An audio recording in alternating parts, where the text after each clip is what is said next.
Want to speak real Swahili from your first lesson? Sign up for your free lifetime account at swahilipod101.com. Learning to carry a conversation is vital to mastery of any language. Even beginners can quickly learn conversational language well enough to carry on real conversations with native speakers.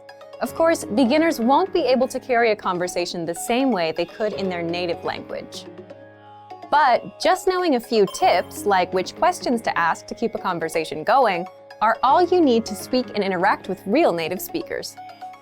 Before we get to specific suggestions, let's first take a closer look at how having real conversations in your target language is so vital to your mastery of the language. Communicating with other people is the very point of language, and conversation comes easily in our native tongue. For beginners, or anyone learning a new language, conversations aren't easy at all, and even simple greetings can be intimidating and awkward. Nothing kills a conversation faster than long periods of awkward silence, so you need practice and specific strategies to avoid them. When you know what to say to keep a conversation going, communication becomes much easier, and you make a better impression on your listener. Nothing will help you learn to speak a language faster and truly master the language than having real conversations with native speakers. Conversations quickly expose you to slang, cultural expressions, and vocabulary that force you to absorb and assimilate information faster than any educational setting. And that's a great thing. But how can you possibly have real conversations with real people if you're just starting out? Here are 3 proven methods that even beginners can quickly use to learn conversational language to make a great impression and avoid awkward silences. First, ask questions to keep a conversation going. For beginners and even more advanced speakers, the key is to ask questions to keep a conversation going. Of course, they can't be just random questions, or else you may confuse the listener. But by memorizing a few key questions and the appropriate time to use them, you can easily carry a conversation with minimal vocabulary or experience. And remember, the more conversations you have, the quicker you will learn and master the language. Second, learn core vocabulary terms as quickly as possible. You don't need to memorize thousands of words to learn conversational language. In fact, with just a couple hundred words, you could have a very basic conversation. And by learning maybe 1,000 to 2,000 words, you could carry a conversation with a native speaker about current events, order in restaurants, and even get directions. To help you get started with this, check out our 2,000 common words, also known as our core list. These 2,000 words are all you need to learn to speak fluently and carry a conversation with a native speaker. Third, study video or audio lessons that you can play and replay again and again. If you want to know how to carry on a conversation, then you need exposure to native speakers, and the more, the better. Studying video or audio lessons is ideal because they provide contextualized learning in your native language, and you can play them again and again until you achieve mastery. Our instructors have created more than 2,500 video and audio lessons that you can play over and over. And the best part is, they don't just teach you vocabulary and grammar. They are designed to help you learn to speak and teach you practical everyday topics like shopping, ordering, and more. Although it may seem intimidating for a beginner, the truth is that it's very easy to learn conversational language. Just learn a few core vocabulary terms and which questions to ask to keep a conversation going. Our language learning program has the world's largest online collection of video and audio lessons by real instructors, plus tons of advanced tools to help you learn to speak and carry on a conversation quickly. Just a little practice and exposure to real conversations or lessons is all it really takes. So, if you're ready to finally learn a new language the fast, fun, and easy way, sign up for your free lifetime account by clicking on the link in the description. Signing up takes less than 30 seconds, and you'll start speaking from your very first lesson. If you enjoyed these tips, hit the like button, share the video with anyone who's trying to learn a new language, and subscribe to our channel. We release new videos every week. I'll see you next time. Bye! And in this first lesson, you're going to learn how to introduce yourself in Swahili. You learn both an informal and formal way to do it. But unlike many other languages, there is not a very big difference between informal and formal speech in Swahili. First, let's see how Kenyan people introduce themselves in an informal situation. Habari, mimi ni Medina. Nina furaha kukutana na wewe. Hi, I'm Medina. Nice to meet you. Habari. Mimi ni Medina. Nina furaha kukutana na wewe. Let's break it down. Start with the greeting. Habari. Then, mimi ni, which is followed by your name. Next, say the phrase, Nina furaha kukutana na wewe. Nice to meet you. All together, it is, Habari, mimi ni Medina. Nina furaha kukutana na wewe. And now, let's see the same sentence in formal speech. Shikamoo. Jina langu ni Medina Maraka. Nina furaha kukutana na wewe. Hello, my name is Medina Maraka. Nice to meet you. Shikamoo. Jina langu ni Medina Maraka. Nina furaha kukutana na wewe. So, what has changed from the previous introduction? Let's take a closer look at these together. It's important to note that habari can be used in both casual and formal settings. However, it is more formal and respectful to use the word shikamoo, especially when addressing an older person. Shikamoo implies good day or simply hello. You will notice that the section mimi ni for I am changes to jina langu ni Medina for my name is Medina. During a formal self-introduction, it is advisable to mention your last name. So, I will say, my name is Medina Maraka. Here, you'll say your full name. Finally, Nina furaha kukutana na wewe is the same for both. This phrase means, nice to meet you. One more time. The informal way to introduce yourself in Swahili is, Habari, mimi ni Medina. Nina furaha kukutana na wewe. And the formal way to introduce yourself is, Shikamoo, jina langu ni Medina Maraka. Nina furaha kukutana na wewe. Now, it's time for Medina's insights. When introducing yourself, it's a good habit to shake hands. Usually, the right hand is slightly supported by the left hand. If you're concerned about politeness, a slight bend forward while shaking the hand adds a sign of respect in the Kenyan business world. However, if you speak too formally, people will think you sound unnatural. In Kenya, simplicity is best. Habari yako? Mzuri sana. Uko mzima? Niko mzima kabisa, asante. In this lesson, we are going to learn how to use good manners when we thank people. Are you ready? Let's get started. There are several ways to thank someone, but let's start with the easiest. It's just one word. Asante. Asante. As you may have guessed, asante means thank you. When saying thank you very much, you just need to add the word sana. Asante sana. Asante sana. Sana means a lot. So, asante sana is just like saying thank you very much. In the last lesson, we talked about the informal and formal ways of speaking Swahili. But asante will work in both situations, so there's no need to worry. So how do you reply to thank you in Swahili? It's easy. There are two ways of doing it. The main way is to say, karibu. This means you're welcome. Karibu. Literally, this phrase means welcome. The other way to say you're welcome is the expression kamwe. Kamwe. Literally, this phrase means not at all or never mind. You use this when you think that there's no need to be thanked. So it's like saying, don't mention it. So when someone says asante to you, you can simply reply with karibu or kamwe. Now, it's time for Medina's insights. If you're not sure about whether to use asante or asante sana, keeping it simple is always your safest bet. You don't have to worry about formal or informal situations. Asante can be used with just about anyone, anywhere, and at any time. Habari ya asubuhi. Mzuri mwenzangu, lakini nilikuona wapi? Kwa majina naitwa Fatuma Ali. Nami naitwa Mohamed Njoroge. Niko na furaha kukujua. Nimefurahia pia. Nimetumwa na rafiki yako nije nikuone. Haya basi, nikusaidiaje? Asante sana kwa kuja kuniona hospitalini. Karibu sana. Nilivyosikia umejifungua mapacha, niliamua lazima nije. Nashukuru.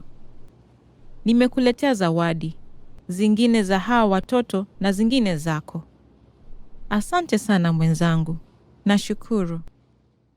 In this lesson, we'll learn some of the most common greetings used in Kenya. Uko tayari? Are you ready? Tuanze! So let's get started. The most commonly used informal greeting is habari. Habari. Habari means hi or hello. We use it when we meet people. We can use this greeting with friends or relatives, but also with people we don't know. We used this phrase in lesson 1. Do you remember? And do you remember what the formal way of greeting people is? Shikamoo. Shikamoo. Do you also remember that habari can be used both in formal and casual settings? During the evening, we say, habari ya jioni. Habari ya jioni. Jioni is Swahili for evening. So, habari ya jioni means good evening.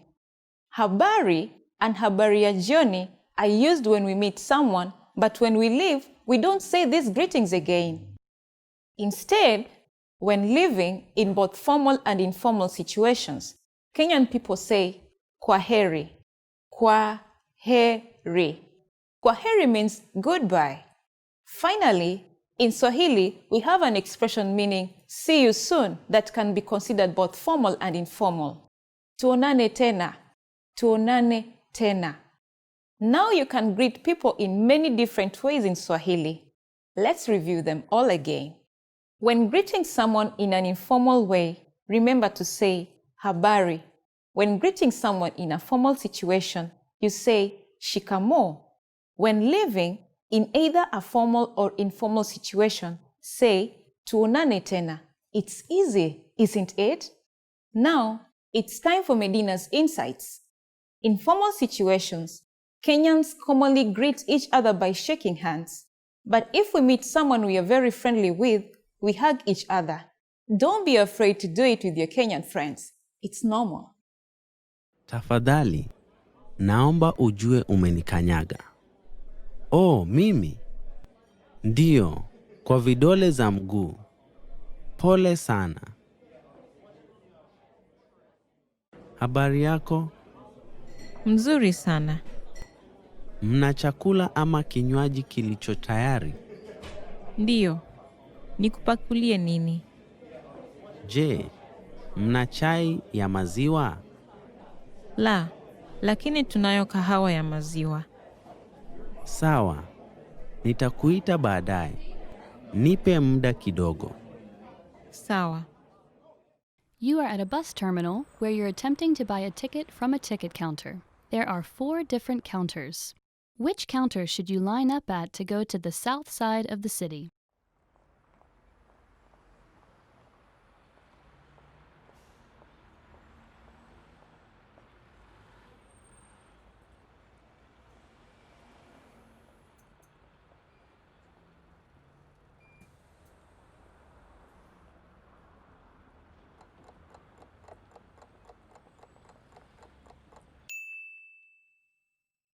Which counter should you line up at to go to the south side of the city?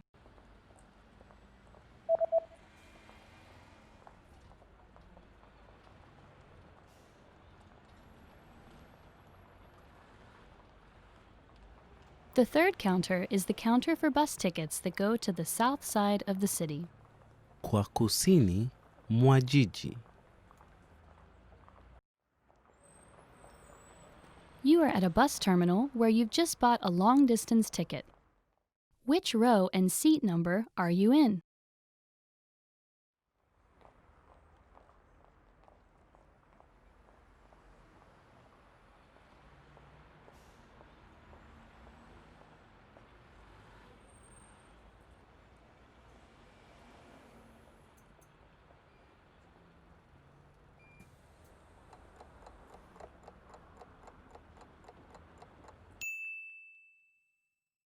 Which row and seat number are you in?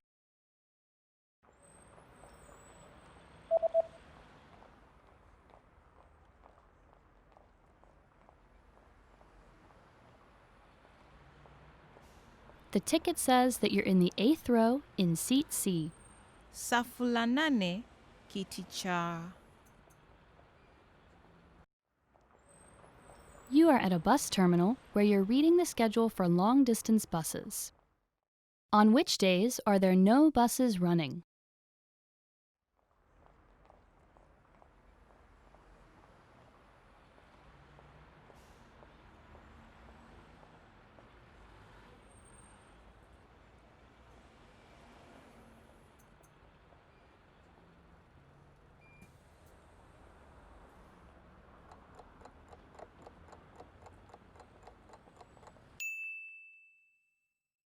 On which days are there no buses running?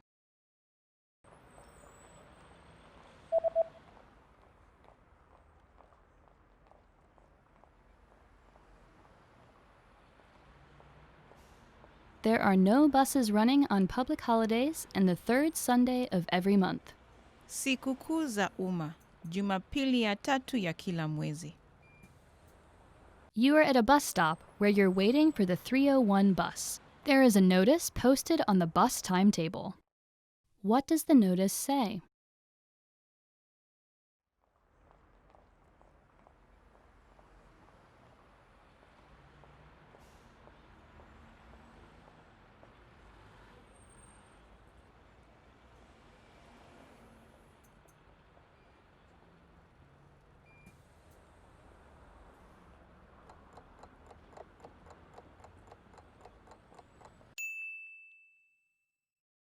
What does the notice say?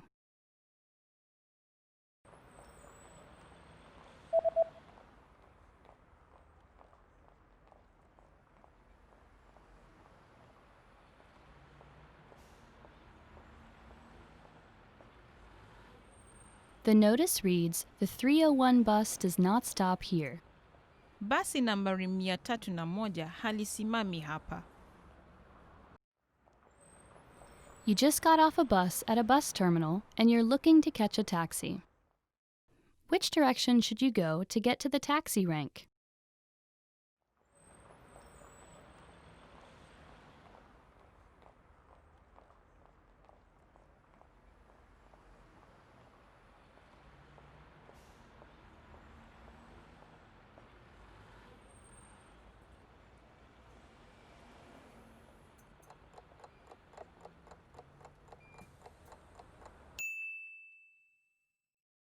Which direction should you go to get to the taxi rank?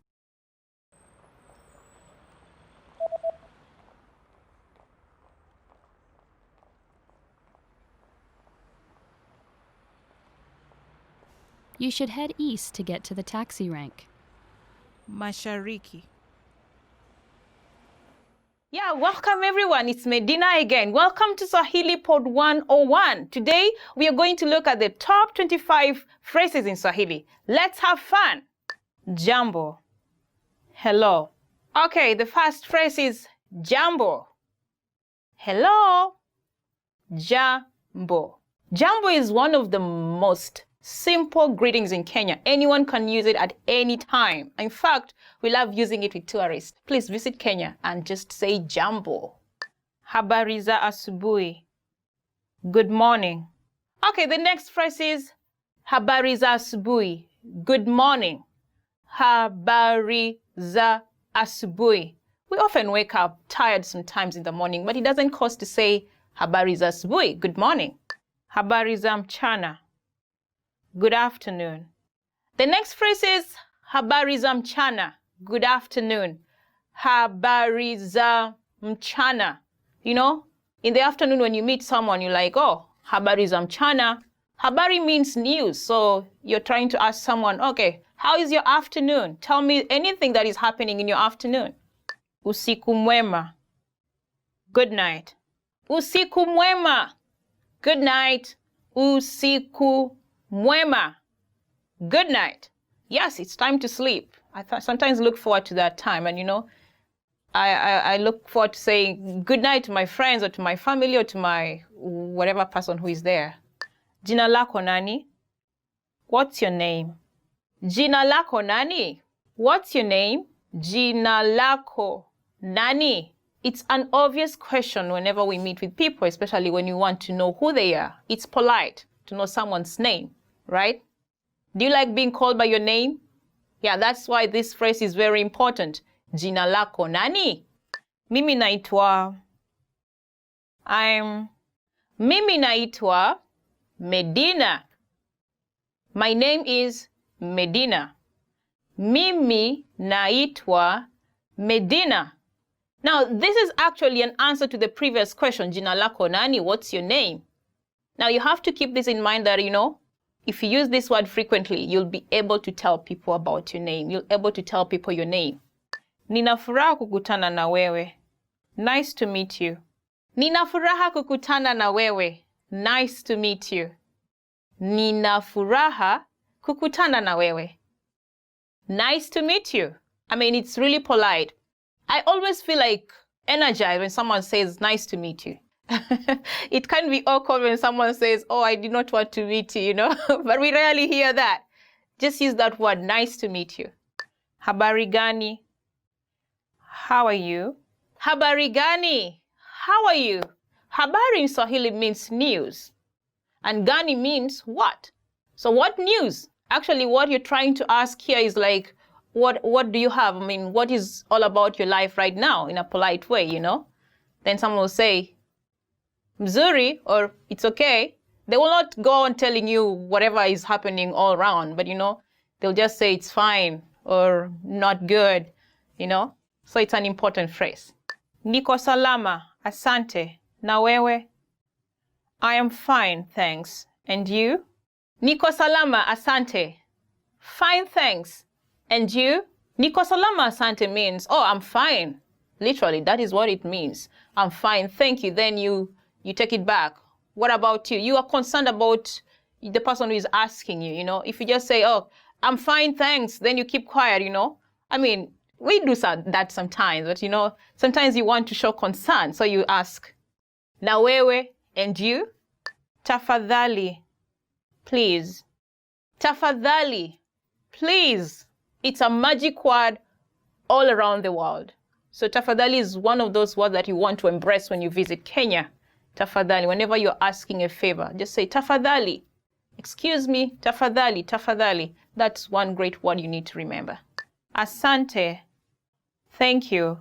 Asante, thank you. It's also one of the magic words that relates to tafadhali, please. Asante is like you're appreciating whatever favor you received from someone who did you a favor.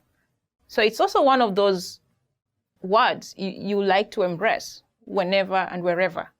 Karibu, you're welcome. Karibu, you're welcome. Karibu. Karibu is one of the most common words used in Kenya. For example, when someone knocks your door, you'll say, oh, karibu. That means come in, or welcome, actually. Then, in some circumstance when someone gives you something, you'll say thank you, right? Now, the person who is giving, you will say karibu. Karibu means welcome.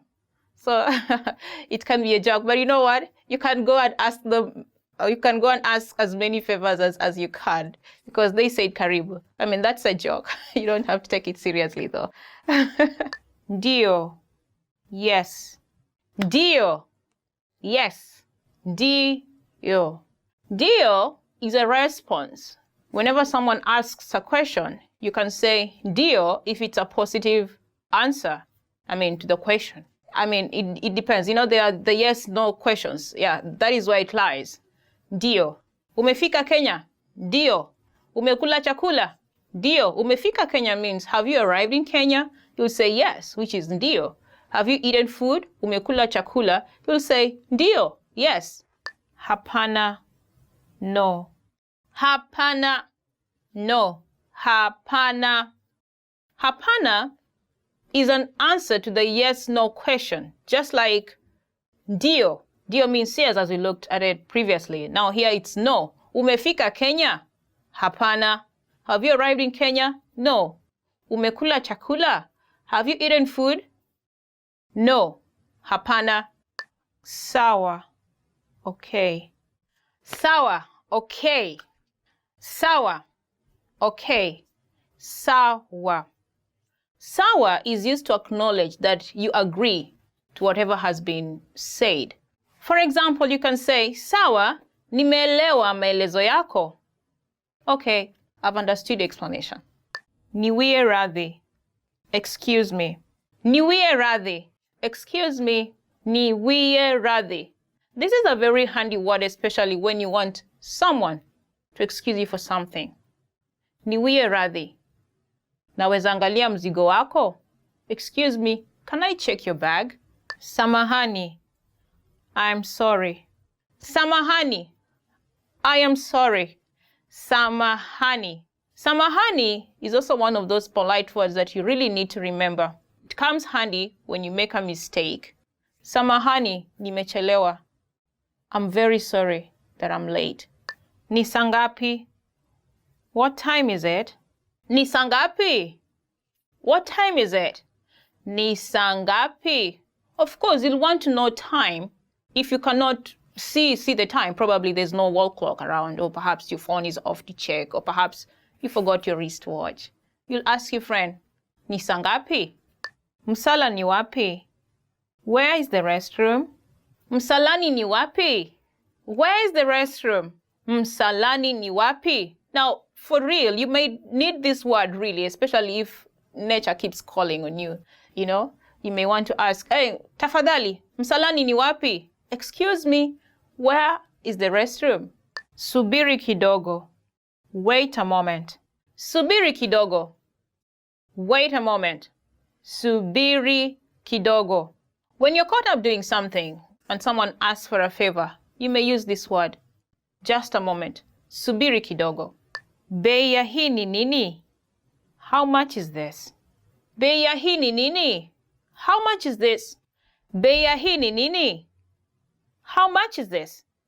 Bei ya hii ni nini? Now, he there stands for the thing that you want to buy. For example, you can say, Bei ya hii nguo ni nini? How much is this dress? Saidia. Help. Saidia. Help.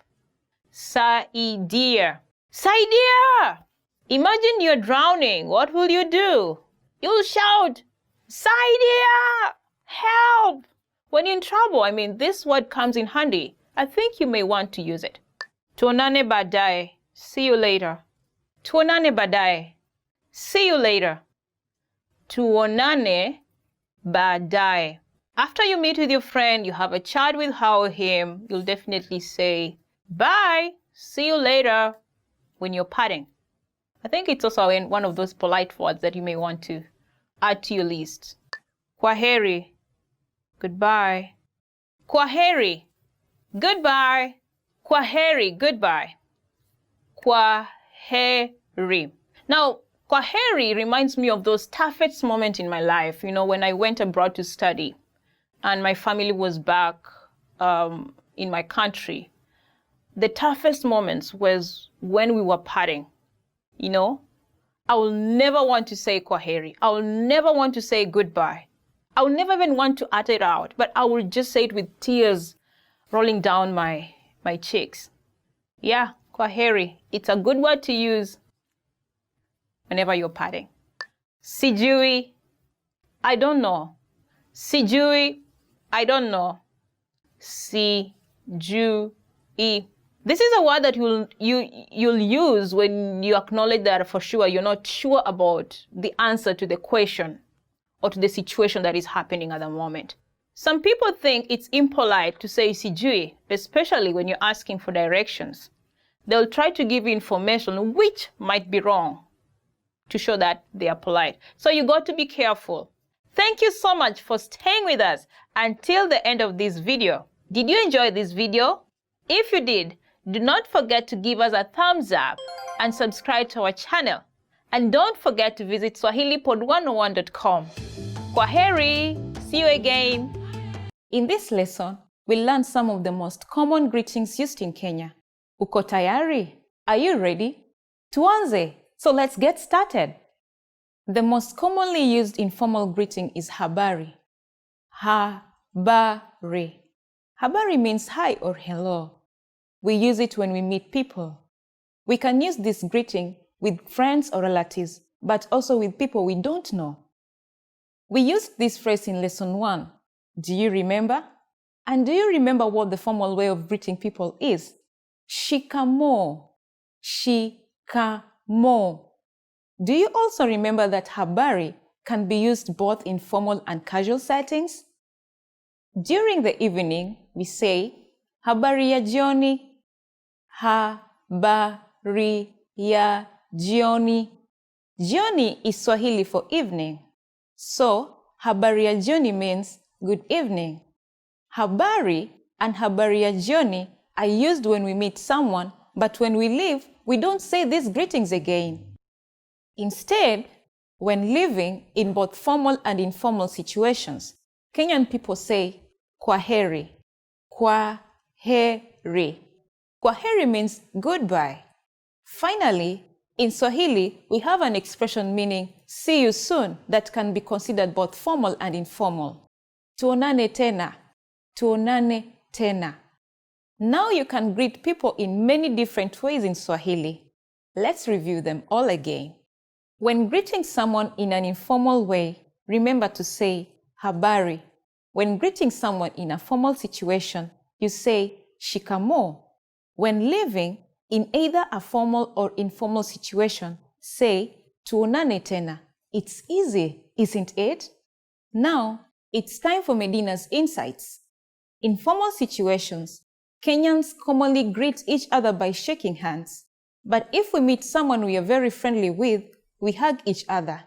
Don't be afraid to do it with your Kenyan friends. It's normal. And in this first lesson, you're going to learn how to introduce yourself in Swahili. You learn both an informal and formal way to do it. But unlike many other languages, there is not a very big difference between informal and formal speech in Swahili. First, let's see how Kenyan people introduce themselves in an informal situation. Habari, mimi ni Medina. Nina furaha kukutana na wewe. Hi, I'm Medina. Nice to meet you. Habari, mimi ni Medina. Nina furaha kukutana na wewe. Let's break it down. Start with the greeting. Habari, then mimi ni, which is followed by your name. Next, say the phrase, Nina furaha kukutana na wewe. Nice to meet you. Altogether, it is, Habari, mimi ni Medina. Nina furaha kukutana na wewe. And now, let's see the same sentence in formal speech. Shikamoo. Jina langu ni Medina Maraka. Nina furaha kukutana na wewe. Hello, my name is Medina Maraka. Nice to meet you. Shikamoo. Jina langu ni Medina Maraka. Nina furaha kukutana na wewe. So, what has changed from the previous introduction? Let's take a closer look at these together. It's important to note that habari can be used in both casual and formal settings. However, it is more formal and respectful to use the word shikamoo, especially when addressing an older person. Shikamoo implies good day or simply hello. You will notice that the section mimi ni for I am changes to jina langu ni Medina for my name is Medina. During a formal self-introduction, it is advisable to mention your last name. So, I will say, my name is Medina Maraka. Here, you'll say your full name. Finally, Nina furaha kukutana na wewe is the same for both. This phrase means, nice to meet you. One more time.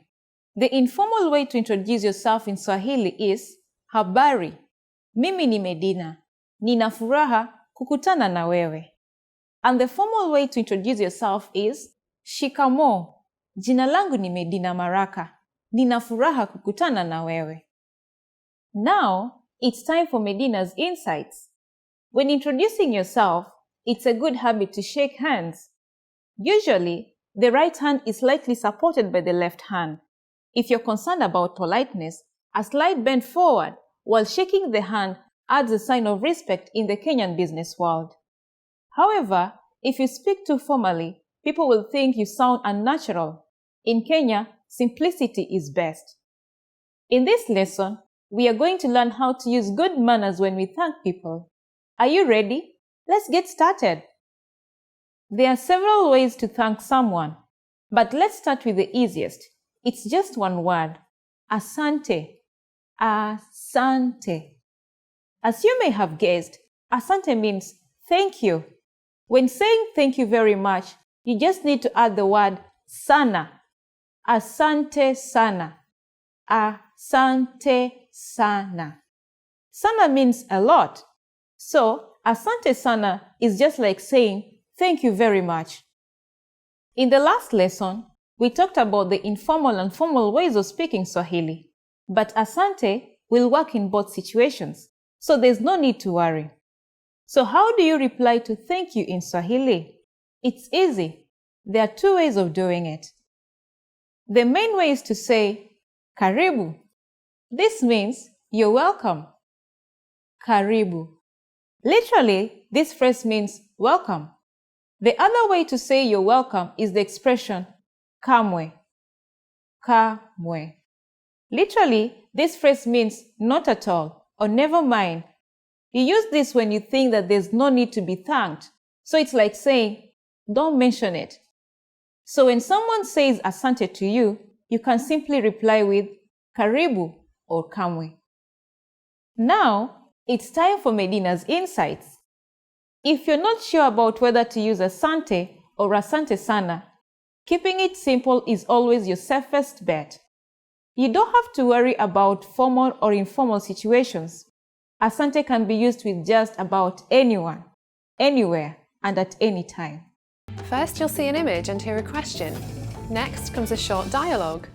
Listen carefully and see if you can answer correctly. We'll show you the answer at the end. Are you ready? Mwanamume na mwanamke wanaongea. Mwanamume ana miaka mingapi sasa? Sikukuu yako ya kuzaliwa ni hivi karibuni sana. Ndiyo, ni siku baada ya kesho. Unaenda kuwa na miaka ngapi? Nageuka miaka 60. Hongera. Wacha tusherehekee. Asante sana. Nashukuru sana. Mwanamume ana miaka mingapi sasa?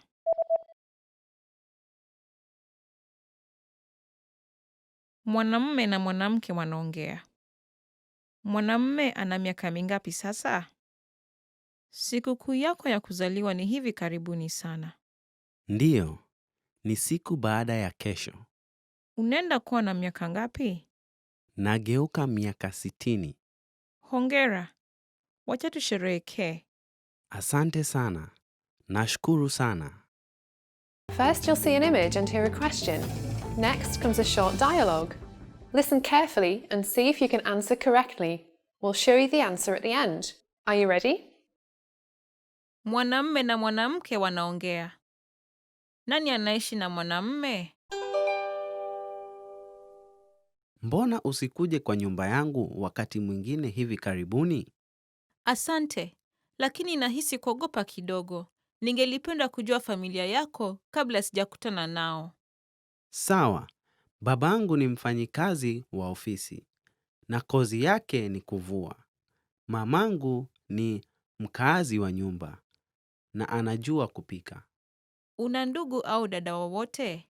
Ndiyo, nina dada mkubwa na ndugu mdogo. Dadangu ameoleka na anaishi Ulaya. Ndugu yangu ni mwanafunzi katika shule ya upili. Una familia nzuri. Ningelipenda kukutana na kuongea nao. Nani anaishi na mwanamume?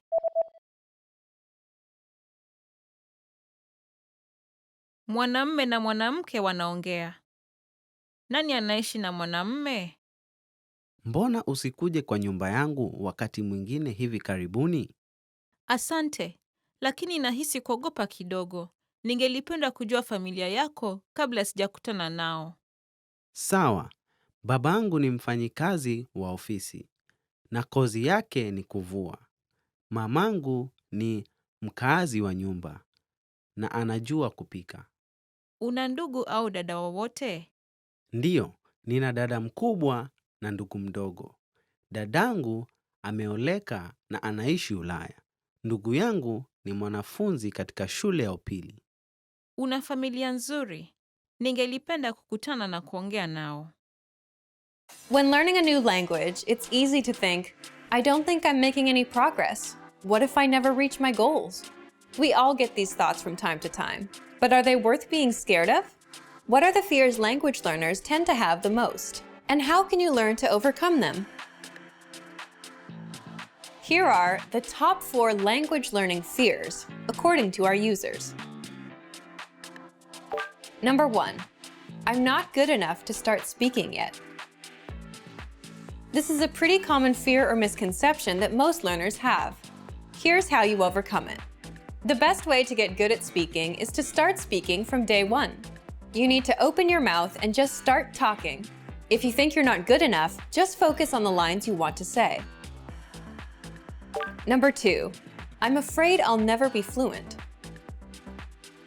You've got to set small, specific goals. Make daily goals, like having just a 5-minute conversation. As these small goals add up, you'll be speaking more comfortably. Number 3, I'm not making any progress. There are 2 things you can do right now. Use the dashboard to track your progress. Our dashboard shows how much you've accomplished. Or try a harder lesson on our website. The lessons come with line-by-line translations, and the hosts explain everything. Now you can understand something you didn't minutes ago. Number 4, I'm afraid of not understanding anything I hear. This fear can occur when you hear advanced grammar and vocabulary and it just goes completely over your head. To beat this, simply read along with our line-by-line tool. It's the best way to instantly understand advanced conversations. Translations and scripts are right in front of you. For real-life situations, learn useful phrases such as, can you say it more slowly? I don't understand. There's nothing wrong with saying that you didn't understand something. So, these are the top 4 fears and how to overcome them. Luckily, we also have the perfect tools available to help you conquer your fears. Sign up for your free lifetime account, no credit card required, and you'll get the best free online resources. Don't let your fears stop you. Start learning now.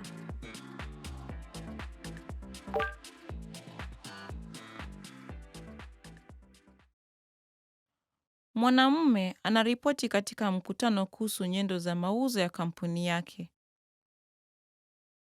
Anatumia chati gani kati ya hizi mbili katika hotuba yake?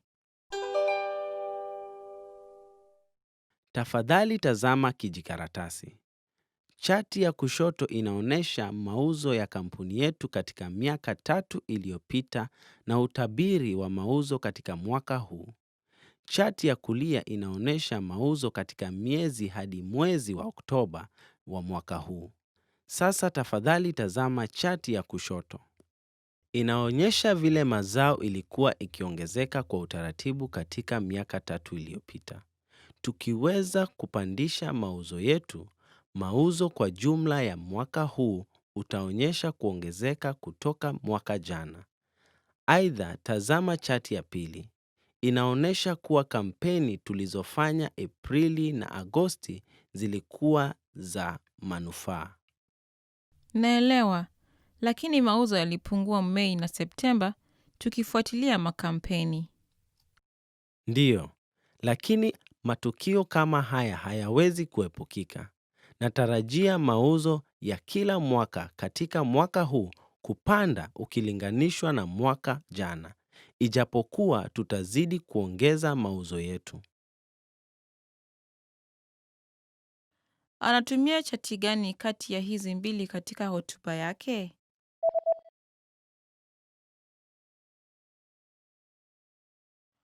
Mwanamume anaripoti katika mkutano kuhusu nyendo za mauzo ya kampuni yake. Anatumia chati gani kati ya hizi mbili katika hotuba yake? Tafadhali tazama kijikaratasi. Chati ya kushoto inaonyesha mauzo ya kampuni yetu katika miaka 3 iliyopita na utabiri wa mauzo katika mwaka huu. Chati ya kulia inaonyesha mauzo katika miezi hadi mwezi wa Oktoba wa mwaka huu. Sasa tafadhali tazama chati ya kushoto. Inaonyesha vile mazao ilikuwa ikiongezeka kwa utaratibu katika miaka 3 iliyopita. Tukiweza kupandisha mauzo yetu, mauzo kwa jumla ya mwaka huu utaonyesha kuongezeka kutoka mwaka jana. Aidha, tazama chati ya pili. Inaonyesha kuwa kampeni tulizofanya Aprili na Agosti zilikuwa za manufaa. Naelewa, lakini mauzo yalipungua Mei na Septemba tukifuatilia makampeni. Ndiyo, lakini matukio kama haya hayawezi kuepukika. Natarajia mauzo ya kila mwaka katika mwaka huu kupanda ukilinganishwa na mwaka jana, ijapokuwa tutazidi kuongeza mauzo yetu. Mwanamume anajiunga na klabu ya michezo na kupata maelezo kuhusu sera zake. Ni aina gani ya wanachama atakayochagua? Wacha nianze kwa kueleza aina tofauti ya wanachama wa klabu yetu ilivyofafanuliwa katika kijikaratasi hii. Wanachama wa kawaida wanaweza kutumia pumziko na bwawa la kuogelea wakati wowote katika siku yoyote ya wiki. Lakini pia tunapeana wanachama wa asubuhi mapema ambapo watu wanaweza kutumia vifaa asubuhi peke yake, na wanachama wa usiku kwa wale wanaotaka kuja usiku pekee. Masaa ya wanachama wa asubuhi mapema ni saa yapi? Wanachama wa asubuhi mapema wanaweza tumia vifaa kuanzia saa 12 asubuhi hadi saa 4 asubuhi, na wanachama wa usiku wanaweza kuzitumia kuanzia saa 12 jioni hadi saa 5 usiku. Naelewa, kwa hivyo wanachama wa asubuhi wanaweza simama hapa na kutumia vifaa hivi wakielekea kazini. Ndivyo. Wanachama wa asubuhi unasifika sana kwa watu wanaofanya kazi kuanzia saa 3 asubuhi hadi saa 11 jioni. Ningelipenda kutumia pumziko na bwawa la kuogelea. Nadhani nitatumia pumziko katika masaa ya asubuhi kabla ya kuenda kazini, katika masiku ya kawaida, na nitumie bwawa la kuogelea wikendi. Je, una chama unaokubali masaa ya asubuhi katika siku ya kawaida lakini siku nzima ya wikendi? Samahani bwana, lakini hatupeani wanachama kama huo. Sawa, sidhani nitaweza kuamka mapema katika wikendi. Kwa hivyo, nitachukua wanachama huu. Ni aina gani ya wanachama atakayochagua?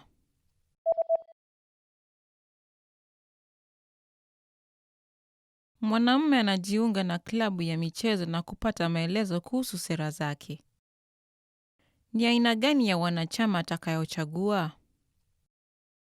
Wacha nianze kwa kueleza aina tofauti ya wanachama wa klabu yetu ilivyofafanuliwa katika kijikaratasi hii. Wanachama wa kawaida wanaweza kutumia pumziko na bwawa la kuogelea wakati wowote katika siku yoyote ya wiki.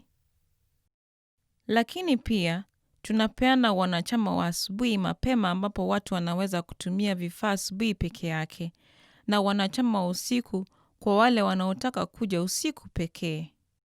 Masaa ya wanachama wa asubuhi mapema ni saa yapi?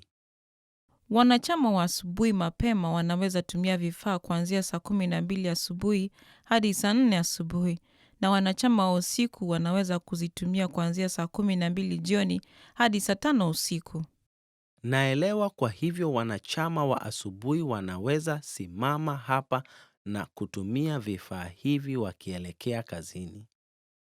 Ndivyo. Wanachama wa asubuhi unasifika sana kwa watu wanaofanya kazi kuanzia saa 3 asubuhi hadi saa 11 jioni. Ningelipenda kutumia pumziko na bwawa la kuogelea. Nadhani nitatumia pumziko katika masaa ya asubuhi kabla ya kuenda kazini, katika masiku ya kawaida, na nitumie bwawa la kuogelea wikendi. Je, una chama unaokubali masaa ya asubuhi katika siku ya kawaida lakini siku nzima ya wikendi? Samahani bwana, lakini hatupeani wanachama kama huo. Sawa, sidhani nitaweza kuamka mapema katika wikendi. Kwa hivyo, nitachukua wanachama huu. Mwanamke anaongea na mwanamume anayefanyia kazi kampuni ya nje ya kuchapisha kuhusu kipeperushi ya bidhaa mpya. Siku ya mwisho ya utungo wa kwanza wa rasimu ya kipeperushi ni lini? Tumeamua kuzindua bidhaa mpya katika mwezi wa Oktoba 15 na tungelipenda kukupa mkataba wa kutengeneza vipeperushi hivyo. Asante sana. Tuna furaha sana kukusaidia katika mradi huu. Unaweza kutueleza kwa ufupi kuhusu ratiba? Unatarajia kupokea kila kitu lini? Sawa. Ukizingatia wakati unaochukua kuchapisha, tungelipenda kufikisha vipeperushi hivyo katika kituo cha uchapishaji kabla ya mwisho wa mwezi wa Septemba. Kwa hivyo, inawezekana utupe rasimu ya kwanza ukifikia katikati ya mwezi wa Agosti? Hata hivyo, tungelipenda kukupa aina 3 ya rasimu ya nakala ya kwanza, kisha uchague lile litakalokupendeza kulingana na mradi wako. Kisha, tutatengeneza rasimu ya mwisho kulingana na uamuzi wako. Hivyo basi, itakuwa vyema ukiweza kutupa wiki 2 zaidi ya kujiandaa katika hatua hii. Sawa. Pengine mwezi mmoja utatosha kuchagua mmojawapo wa rasimu utakazotengeneza na kuamulia rasimu ya mwisho. Vyema, tutakutegemea. Uko katika mikono mizuri. Timu yetu ya rasimu ndio bora zaidi. Asante sana. Siku ya mwisho ya utungo wa kwanza wa rasimu ya kipeperushi ni lini?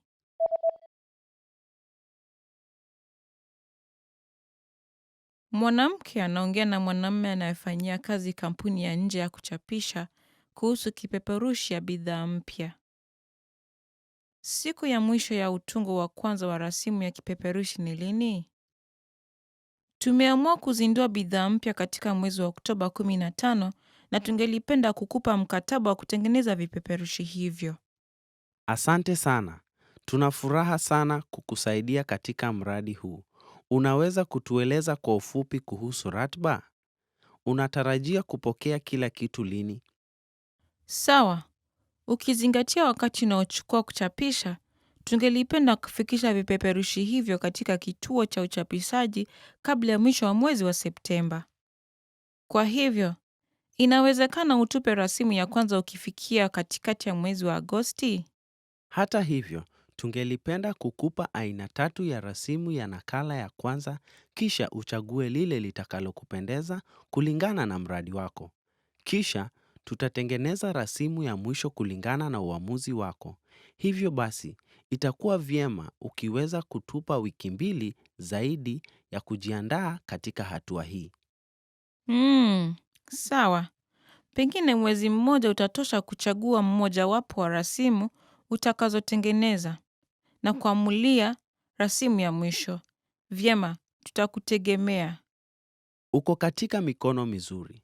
Timu yetu ya rasimu ndio bora zaidi. Asante sana. Mwanamke anapiga simu kuhifadhi tiketi ya tamthilia. Alipata viti gani 2? Hello. Hili ni chumba cha michezo cha Blackfriars. Naweza kukusaidia? Ningelipenda kupata tiketi 2 ya King Lear saa 11:30 jioni wa leo. Je, bado una viti zinazoweza kupatikana? Tuna nafasi chache zilizobaki. Samahani, lakini hatuna viti vinavyofuatana. Hata hivyo, ukipenda tunaweza kupa viti 2 tofauti. Sawa, hatujali. Je, una jambo lingine la kuuliza? Je, una viti vyovyote vya njia? Ndiyo, tuna kiti karibu na njia katika upande wa kushoto sehemu ya katikati. Na kulia kwake, baada ya viti 3, kuna kiti kingine wazi. Katika sehemu ya upande? Sawa. Hivyo basi nipe hicho kiti. Hakika. Je, na kile kingine? Una kiti karibu na sehemu ya kati? Viti vilivyobaki ni kutoka mstari wa kwanza hadi wa 3. Sijali sana kuhusu kutemewa mate na waigizaji. Kwa hivyo, Chumba hiki ni kidogo. Nadhani utaweza penda tamthilia hii hata ukiwa mwisho wa mstari wa upande. kweli. Kwa hivyo, nitachukua kile ulichotaja mbeleni katika sehemu ya kushoto. Alipata viti gani 2?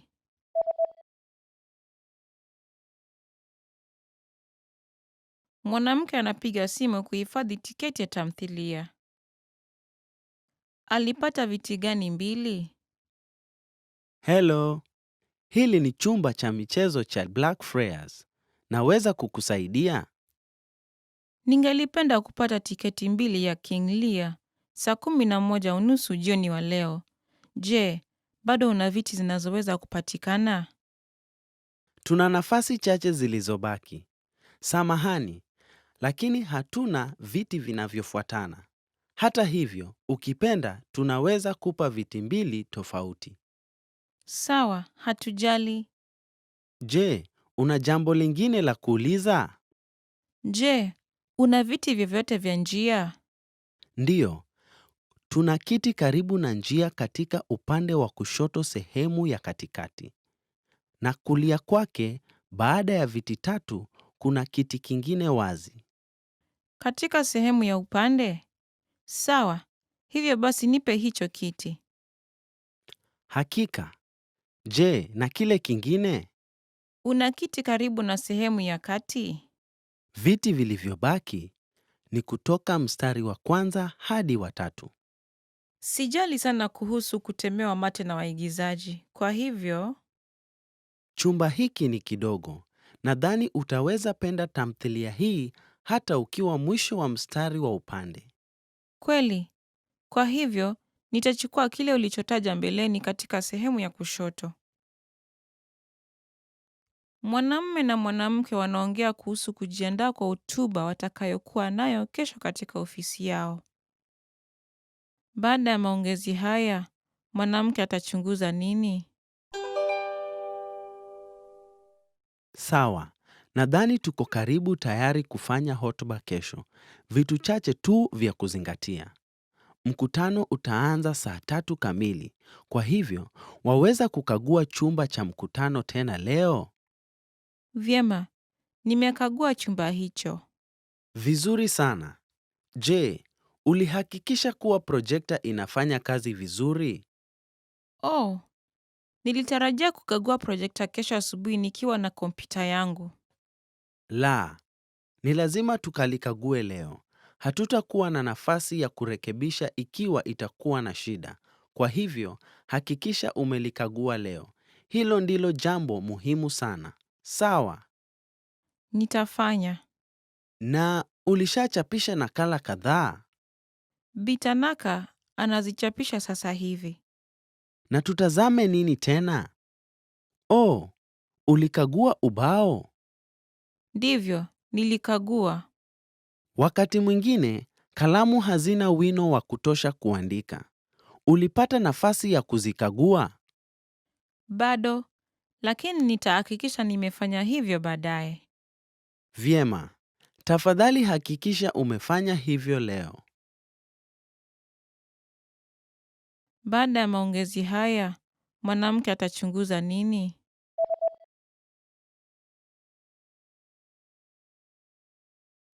Mwanamume na mwanamke wanaongea kuhusu kujiandaa kwa hotuba watakayokuwa nayo kesho katika ofisi yao.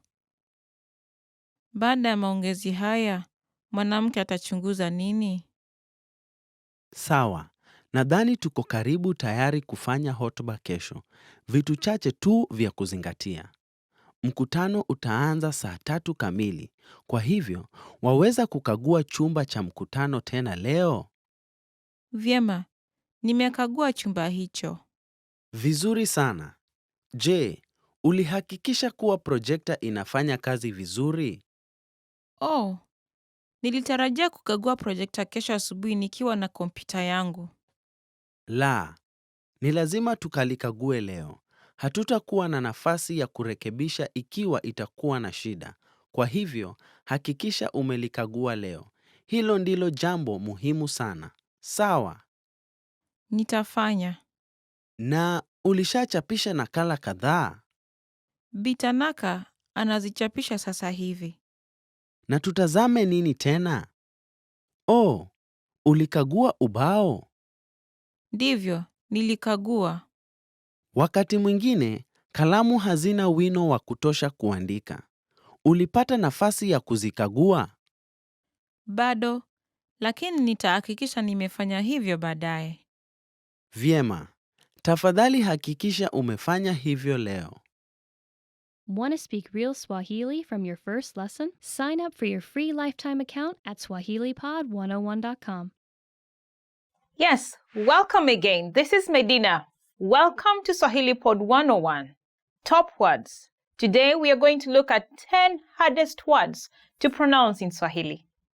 Baadaye, later. Baadaye, later. Baadaye. For example, you can say, tuonane baadaye. See you later.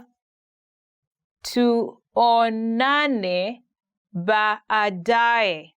Now, actually, I can understand why it's a little bit difficult word to pronounce because looking back at my nephew, he was at that time around 2-3 years old. He had a very hard time saying baadaye. He used to say baadaye, baadaye, which is quite different. But now he made it up. He's okay. He says baadaye. Changia, to contribute. Changia, to contribute. Changia. Changia katika mikakati ya mambo makuu. To contribute to a greater cause. Changia katika mikakati ya mambo makuu. Hakuna matata, no worries. Hakuna matata, no worries. Hakuna matata. Hapa Kenya, hakuna matata. There are no worries here in Kenya. Actually, there's a song that goes, Kenya nchi yetu, hakuna matata. Nchi ya kupendeza, hakuna matata. That means that in our country, there are no worries. It's a lovable country. There are no worries. Yeah, hakuna matata is quite a handy word to use. Actually, it's in a song, so just learn the song and you get the word. If you're a fan of Lion King movie, I'm sure you've heard about this phrase. Kiangazi, hot season. Kiangazi, hot season. Kiangazi. Kuna kiangazi sana kaskazini mwa nchi. The north part of the country is very dry. Kuna kiangazi sana kaskazini mwa nchi. Kipupwe, cool season. Kipupwe, cool season. Kipupwe. Watu hupata homa wakati wa kipupwe. People catch flu during the cool season. Watu hupata homa wakati wa kipupwe. Mchungwa, orange tree. Mchungwa, orange tree. Mchungwa. Nimelala hapa chini ya mti wa mchungwa. I am lying here under an orange tree. Nimelala hapa chini ya mti wa mchungwa. Ng'ang'ana, to strive. Ng'ang'ana, to strive. Ng'ang'ana. Nang'ang'ana kuwa wa kwanza. I'm striving to be the first one. Ng'ang'ana. Can you try saying it out? Ng'ang'ana. Do you realize that you stick your tongue at the back upper part of your mouth and then the voice comes through your nose? Ng'ang'ana. Hope you did it. Ng'ombe, cow. Ng'ombe, cow. Ng'ombe. Hawa ni ng'ombe wawili. Hawa ni ng'ombe wawili. These are two cows. Ng'ombe is similar like ngang, ngana. Mean the way you stick the tongue behind and to the top of your mouth. But now you're using the O sound. You're trying to make the O sound. Try it again. Ngo, ngo, ng'ombe. Hope you made it. Takataka, trash. Takataka, trash.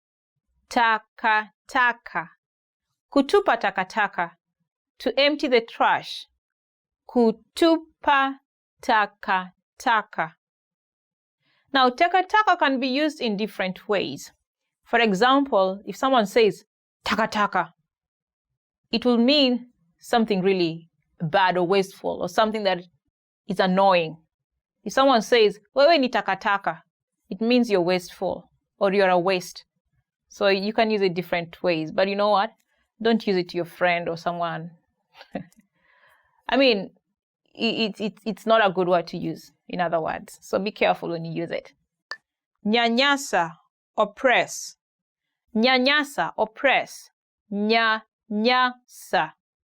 Matajiri wananyanyasa maskini. The rich oppress the poor. Matajiri wananyanyasa maskini. Thank you so much for staying with us until the end of this video. Was it a long way to learn the top hardest word to pronounce in Swahili? Did you get it right to say ng'ang'ana and ng'ombe? If you did, and if you liked our videos, we'd like to hear your comments in the comment section. And please, don't forget to visit our website, swahilipod101.com, for more lessons. See you. Bye. Kwaheri. Mwanamume na mwanamke wanaongea kuhusu kujiandaa kwa hotuba watakayokuwa nayo kesho katika ofisi yao.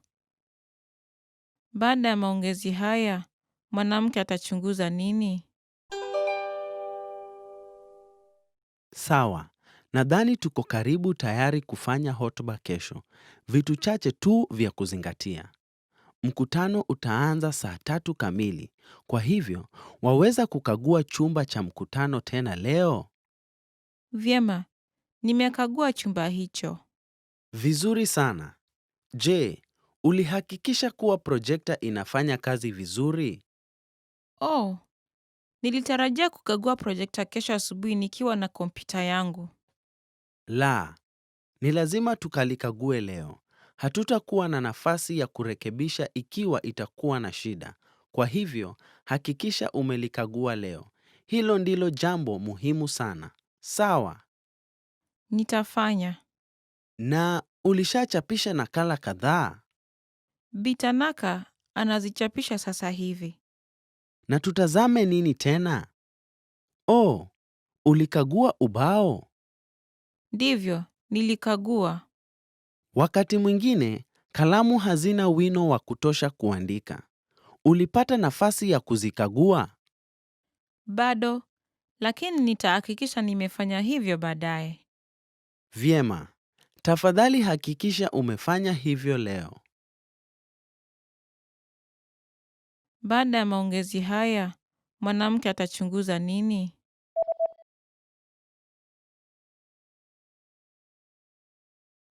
Mwanamume na mwanamke wanaongea kuhusu kujiandaa kwa hotuba watakayokuwa nayo kesho katika ofisi yao. Baada ya maongezi haya, mwanamke atachunguza nini? Sawa. Nadhani tuko karibu tayari kufanya hotuba kesho. Vitu chache tu vya kuzingatia. Mkutano utaanza saa 3 kamili. Kwa hivyo, waweza kukagua chumba cha mkutano tena leo?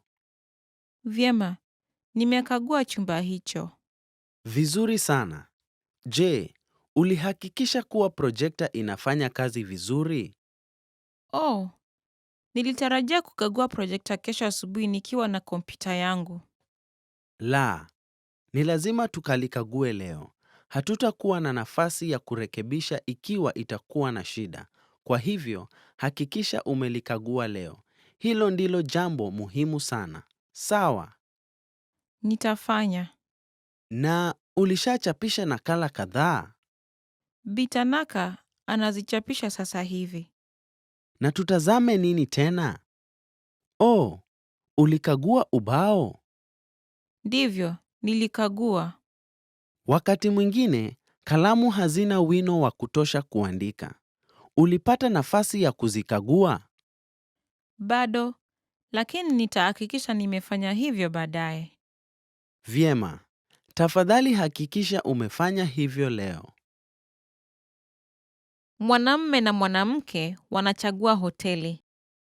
Watachagua hoteli gani? Tunapaswa kuamua hoteli ya safari yetu ya mwezi ujao. Sawa. Wacha tuchunguze kwa mtandao. Hoteli ya bahari iko karibu na pwani. Inasema $120 kwa usiku kwa mtu. Na unapewa kifungua kinywa cha kujihudumia mwenyewe. Ni vipi kuhusu hoteli ya Pine? Ni $80 kwa usiku. Sitaki kupoteza gharama nyingi kwa makao. Lakini hoteli ya Pine ni mbali kutoka pwani na jijini. Na inasema utalipia wifi. Na vipi hoteli ya Sunrise? Kawaida hugharamia $140 kwa usiku. Lakini sasa kuna ukuzaji na tunaweza ishi usiku mmoja kwa $90. Liko katika pwani na jiji. Pia ina wifi bure. Linaonekana nzuri. Subiri. Linasema mpango huu ni wa wiki ijayo tu. Sikuona hiyo. Hivyo basi, mahali hapa hoteli ya Royal. Liko katikati ya jiji na inagharamia $100 kwa usiku. Chumba hakifanani nzuri, lakini kuna wifi ya bure. Sawa, wacha tuhifadhi hoteli hii. Tayari imehifadhiwa kikamilifu. Laiti. Hivyo basi nadhani ya kwanza ni bora. Imejaa? La sivyo. Watachagua hoteli gani? Mwanamume na mwanamke wanachagua hoteli. Watachagua hoteli gani? Tunapaswa kuamua hoteli ya safari yetu ya mwezi ujao. Sawa, wacha tuchunguze kwa mtandao. Hoteli ya bahari iko karibu na pwani. Inasema $120 kwa usiku kwa mtu. Na unapewa kifungua kinywa cha kujihudumia mwenyewe. Ni vipi kuhusu hoteli ya Pine? Ni $80 kwa usiku. Sitaki kupoteza gharama nyingi kwa makao. Lakini hoteli ya Pine ni mbali kutoka pwani na jijini. Na inasema utalipia wifi. Na vipi hoteli ya Sunrise? Kawaida hugharamia $140 kwa usiku. Lakini sasa kuna ukuzaji na tunaweza ishi usiku mmoja kwa $90. Liko katika pwani na jiji. Pia ina wifi bure. Linaonekana nzuri. Subiri. Linasema mpango huu ni wa wiki ijayo tu. Sikuona hiyo. Hivyo basi, mahali hapa hoteli ya Royal. Liko katikati ya jiji na inagharamia $100 kwa usiku. Chumba hakifanani nzuri, lakini kuna wifi ya bure. Sawa, wacha tuhifadhi hoteli hii. Tayari imehifadhiwa kikamilifu. Laiti. Hivyo basi nadhani ya kwanza ni bora. Imejaa? La sivyo. Mwanamume na mwanamke wanazungumza kuhusu mpangilio wa chumba cha mkutano. Watapanga meza jinsi gani? Wacha tupange meza kwa ajili ya mkutano wa kesho. Sawa. Tuweke meza zote katikati ya chumba ili kila mtu akae kwa mviringo namna ya kutazamiana? La, kutakuwa na kikao cha kikundi cha kwanza. Hivyo basi, tugawanye meza kwa sehemu 4. Watu 4 katika kila kikundi. Sawa. Na nitaweka vijikaratasi vya kuandika na kalamu kwa kila meza. Asante. Na tutakuwa na maelezo fupi kutumia projekta kabla ya kuanza kikao. Hivyo, tunahitaji kuweka projekta hapa. Sawa. Pia tutatumia ubao mweupe, sivyo? Ni vyema nikiweka bodi mweupe karibu na onyesho? Naam. Unaonaje ukiweka ubao mweupe sehemu kinyume na onyesho? Wacha tuuweke nyuma ya chumba. Naona. Na ukumbuke kurudisha vitu vyote baada ya mkutano. Weka pamoja meza mbili na uzipange katika safu 4. Watapanga meza jinsi gani?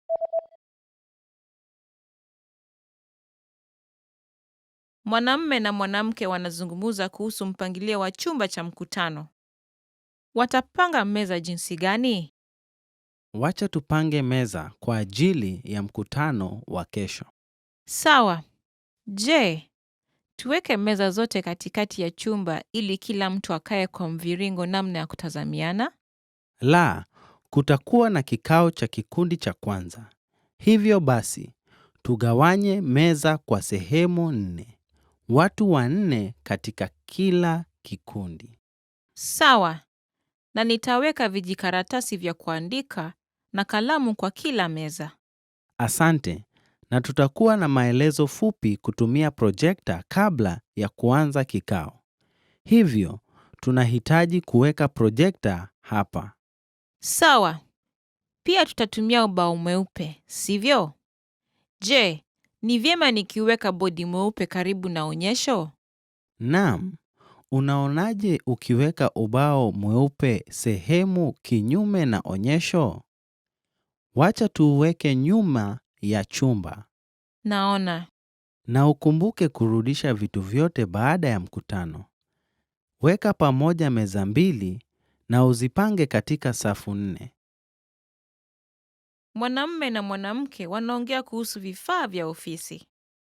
Mwanamume ataagiza nini? Unahitaji kuangalia store ya vifaa vya ofisi yetu na uagize vitu tunavyohitaji mara moja kwa mwezi.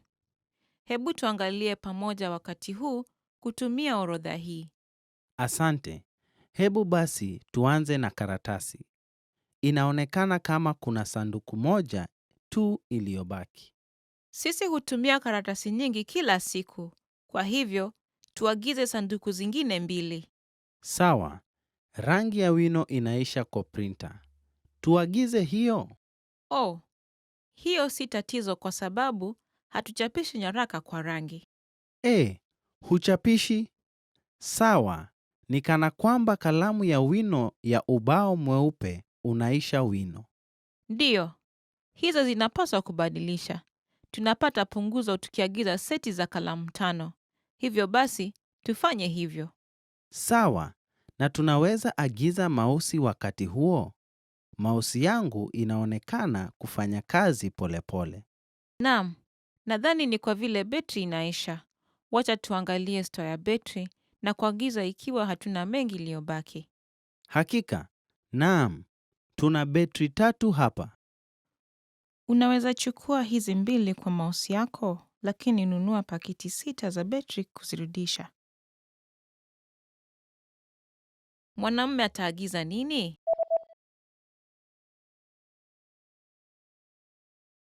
Mwanamume na mwanamke wanaongea kuhusu vifaa vya ofisi. Mwanamume ataagiza nini? Unahitaji kuangalia store ya vifaa vya ofisi yetu na uagize vitu tunavyohitaji mara moja kwa mwezi. Hebu tuangalie pamoja wakati huu kutumia orodha hii. Asante. Hebu basi tuanze na karatasi. Inaonekana kama kuna sanduku moja tu iliyobaki. Sisi hutumia karatasi nyingi kila siku. Kwa hivyo, tuagize sanduku zingine 2. Sawa. Rangi ya wino inaisha kwa printer. Tuagize hiyo.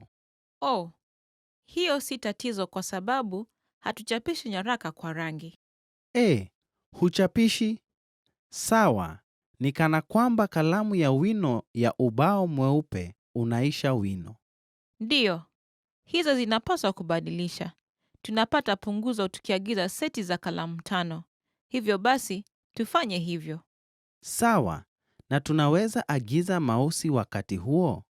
Mausi yangu inaonekana kufanya kazi polepole. Naam, nadhani ni kwa vile betri inaisha. Wacha tuangalie store ya betri na kuagiza ikiwa hatuna mengi iliyobaki. Hakika, naam, tuna betri 3 hapa. Unaweza chukua hizi 2 kwa mouse yako, lakini nunua pakiti 6 za betri kuzirudisha. Mwanamke anauliza mtu katika kituo cha wageni jinsi ya kufika katika uwanja wa ndege. Ataenda wapi baadaye?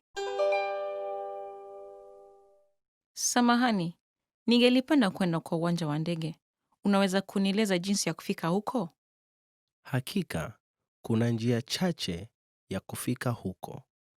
Ukitumia basi moja, itakuchukua karibu saa 1:30 kwa uwanja wa ndege.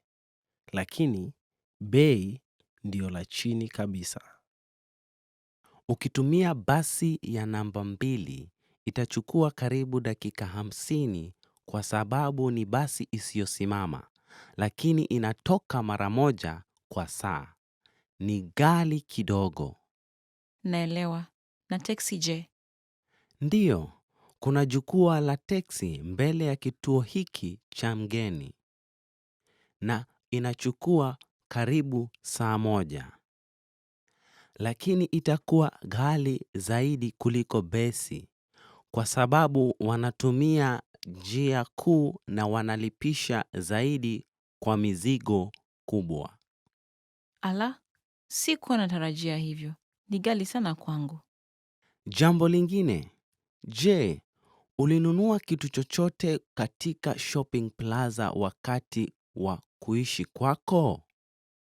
Wao hutoa huduma saidizi ya huduma ya shuttle kutoka shopping plaza hadi uwanja wa ndege kwa wateja walionunua.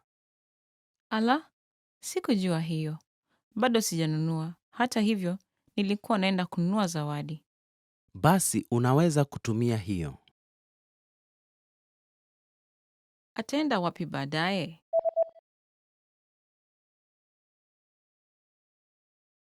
Mwanamke anauliza mtu katika kituo cha wageni jinsi ya kufika katika uwanja wa ndege. Ataenda wapi baadaye? Samahani, ningelipenda kwenda kwa uwanja wa ndege. Unaweza kunieleza jinsi ya kufika huko? Hakika, kuna njia chache ya kufika huko. Ukitumia basi moja, itakuchukua karibu saa 1:30 kwa uwanja wa ndege. Lakini, bei ndio la chini kabisa. Ukitumia basi ya namba 2, itachukua karibu dakika 50 kwa sababu ni basi isiyosimama, lakini inatoka mara moja kwa saa. Ni ghali kidogo. Naelewa. Na teksi je? Ndiyo, kuna jukwaa la teksi mbele ya kituo hiki cha mgeni. Na inachukua karibu saa 1. Lakini itakuwa ghali zaidi kuliko basi kwa sababu wanatumia njia kuu na wanalipisha zaidi kwa mizigo kubwa. Ala, sikuwa natarajia hivyo. Ni ghali sana kwangu.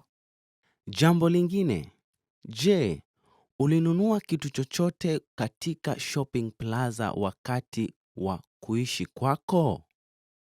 Wao hutoa huduma saidizi ya huduma ya shuttle kutoka shopping plaza hadi uwanja wa ndege kwa wateja walionunua. Ala, sikujua hiyo. Bado sijanunua. Hata hivyo, nilikuwa naenda kununua zawadi. Basi unaweza kutumia hiyo. Mwanamke na msambazaji wanaongea kwa simu. Mwanamke atapata nini cha kwanza? Ninataka utengeneze na ustakabadhi kwa wakati sweta zaidi kwa ajili ya kuuza mwezi ujao. Sawa, unahitaji nini?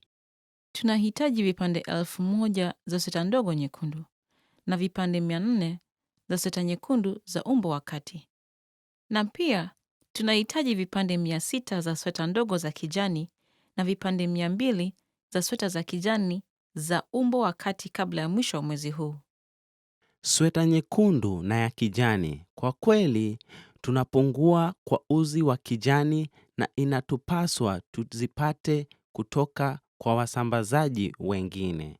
Tutatengeneza sweta nyekundu kwanza.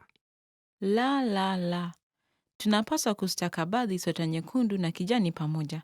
Kwa hivyo, tafadhali tengeneza sweta nyingi kijani uwezavyo.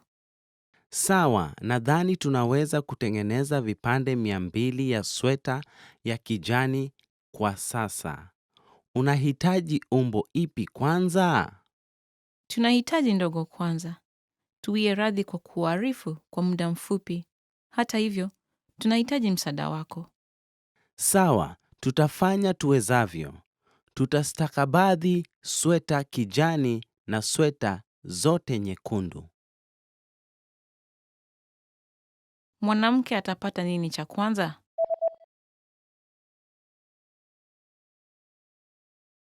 Mwanamke na msambazaji wanaongea kwa simu. Mwanamke atapata nini cha kwanza? Ninataka utengeneze na ustakabadhi kwa wakati sweta zaidi kwa ajili ya kuuza mwezi ujao. Sawa, unahitaji nini? Tunahitaji vipande 1000 za sweta ndogo nyekundu na vipande 400 za sweta nyekundu za umbo wa kati. Na pia tunahitaji vipande 600 za sweta ndogo za kijani na vipande 200 za sweta za kijani za umbo wa kati kabla ya mwisho wa mwezi huu. Sweta nyekundu na ya kijani. Kwa kweli, tunapungua kwa uzi wa kijani na inatupaswa tuzipate kutoka kwa wasambazaji wengine. Tutatengeneza sweta nyekundu kwanza. La. Tunapaswa kustakabadhi sweta nyekundu na kijani pamoja. Kwa hivyo, tafadhali tengeneza sweta nyingi kijani uwezavyo. Sawa, nadhani tunaweza kutengeneza vipande 200 ya sweta ya kijani kwa sasa. Unahitaji umbo ipi kwanza? Tunahitaji ndogo kwanza. Tuwie radhi kwa kuarifu kwa muda mfupi. Hata hivyo, tunahitaji msaada wako. Sawa, tutafanya tuwezavyo. Tutastakabadhi sweta kijani na sweta zote nyekundu. Want to speak real Swahili from your first lesson? Sign up for your free lifetime account at swahilipod101.com. Yes, welcome to Swahili Pod 101. Again, it's Medina with you. Now, today we are going to do something really special. We are going to talk about 10 words you never want to hear. No, don't say this on my ears. You know, something like that. Do you have that experience? Now, follow me and let's have fun. Je, umeongeza uzito hivi karibuni? Je, umeongeza uzito hivi karibuni? Have you gained weight recently? Actually, in Kenya, adding weight is not really a big issue because people think the bigger you are in mass, the wealthier you are or the richer you are. So there's nothing really bad about adding weight when you compare it with other countries like probably Japan or the States, where you may get hard when someone talks about your weight. So feel free in Kenya. The only problem comes in when you're really cutting weight. So it's the opposite. If you're really cutting weight, yeah, people will be asking you, oh, what's happening, you know? What's happening? Don't you have food? Or are you stressed? So there are those kind of cultural differences. Una nywele ya rangi jivu. Una nywele ya rangi jivu. You have gray hair.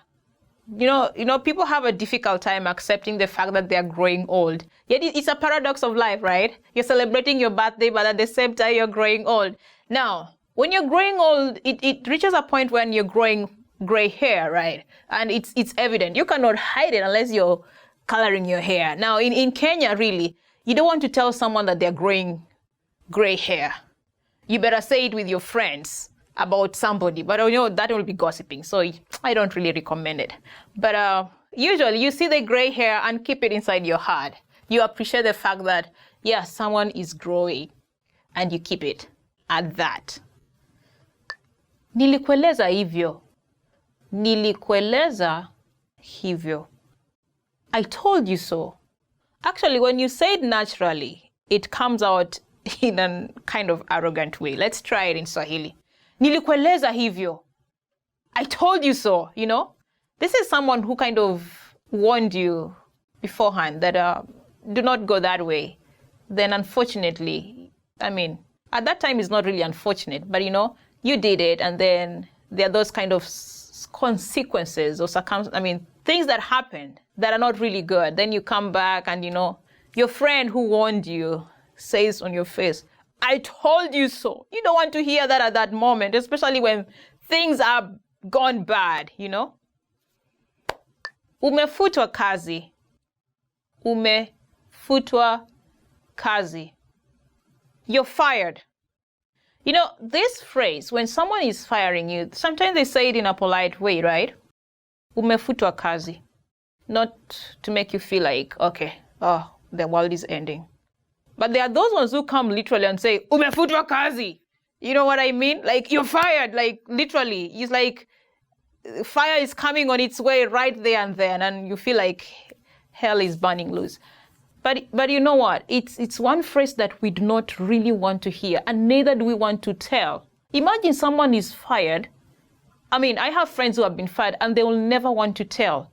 You'll just see by yourself. You'll not see them getting out of the house, and you're like, oh, what happened? You don't even want to go ask, you know? You're afraid. So you ask the neighbors. You hear from the neighbors that, oh, amefutwa kazi, which is kind of very sad. It's not a phrase that you want to hear. Not from your good friend either, right? Sio wewe, ni mimi. Sio wewe, ni mimi. It's not you, it's me. You know, this is one of the common phrases we hear when people are breaking up. Usually someone says this to take responsibility of the situation, like the breaking up. It sounds like polite, but it's like a cliche nowadays, and it's not a fun word to say. Sio wewe, ni mimi. Hope you never meet this word. I wish you luck.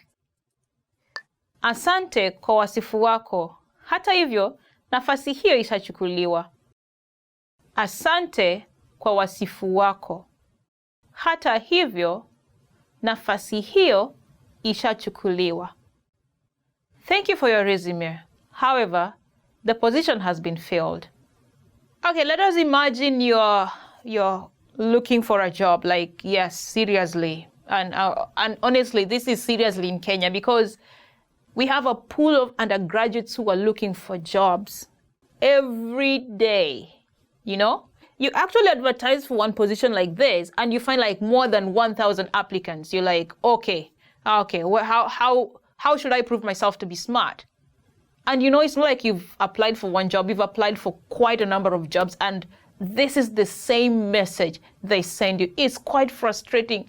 You don't want to hear it. Anyway, if you're someone looking for a job, I am praying for you. Do not give up though. Keep going, keep fighting. That's what we were meant for. Tuwaone watu wengine. Tuwaone watu wengine. We should see other people. Now, this is a sad phrase in itself. Already, like, it's an explanation in itself. Someone is breaking up with you, and with that arrogance, like, oh, let's go see other people, you know? It's like he already has many other options. Probably you're just one of them, and you're like, oh, he's giving up on you to try the other options. It's quite sad though, right? It's quite sad. And like previously, I hope this never comes your way. But the bright side is, you may end up getting someone who will treat you better than the person who has left you. So never give up hope. Sina pesa yako leo. Sina pesa yako leo. I don't have your money today. Okay, I'm laughing, but it's quite serious, and it's quite a common phrase I hear quite from a lot of my friends. You know, when you're lending money, you should lend the amount you know you're willing to lose. That's what my mother tells me every time. Because, yeah, you lend this money and you go asking for it, and the person says, I don't have your money today. And you know, you go back tomorrow and it's another today. So those todays sometimes never come to an end. So whenever you're lending money, just be careful. Be careful how much you're lending and to who. Once bitten, twice shy. So if you're lending money to the same person who says that I don't have your money today, you have to think again. I wish you luck in this. Inapaswa tuongee. Inapaswa tuongee. We need to talk. For me, this is one of the phrases that are for real. I never want to hear. And when it gets into my ears, I'm like, oh, there's trouble. I get so tensed up. I get so uncomfortable. And I just want to get out of it. I want to ask the person, okay, let's do it now so that we end it right now. I don't know about you. Please tell us your feelings at the comment sections later. We'd like to hear what you say. Nataka siku za kupumzika kutoka kazini. Nataka siku za kupumzika kutoka kazini. I want days off. Now, this is one of the words you don't want to hear when it's busy in the office.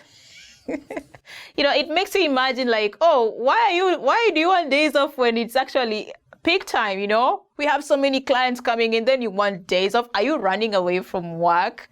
I think you may relate to this if you're in a busy, work area. You're a manager or something like that, It's one word you never want to hear. Yes, we have come to the end of 10 phrases you never want to hear. Yes, I totally agree. Some of these ones, seriously, I never want to hear. If I know it's coming, I literally run away. Yes, like I'm avoiding that person, You know what I mean? You could relate to me and we would like to hear from you. Please write your comments down there and give us more examples of some of the phrases you never want to hear. And please do not forget to subscribe and visit our website, swahilipod101.com. See you. Kwaheri. You have a gray hair. Oh, when you're growing old kind of thingy? Yeah. Is that not offensive either? Wait a minute. When I think of it. Samahani nilisahau. Yeah, this is a teacher. And this is a student to a teacher. I don't know which other places this will apply. Okay. This is funny. It makes me remember things that I've never thought about. Mume na mkewe wanatazama rasimu ya sakafu. Wanaenda kuona nyumba ipi?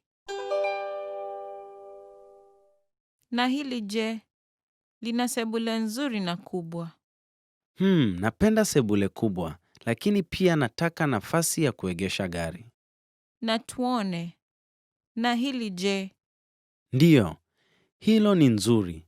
Twaweza kwenda kuiona? Ngoja kidogo. Kabati lake si ni ndogo sana. Jambo njema. Panaonekana hamna lile lililo timilifu. Ngoja, na hili je? Lina kila tunalohitaji, sivyo? Na kabati lake pia ni kubwa mno. Twende tukalitazame. Sawa. Wanaenda kuona nyumba ipi?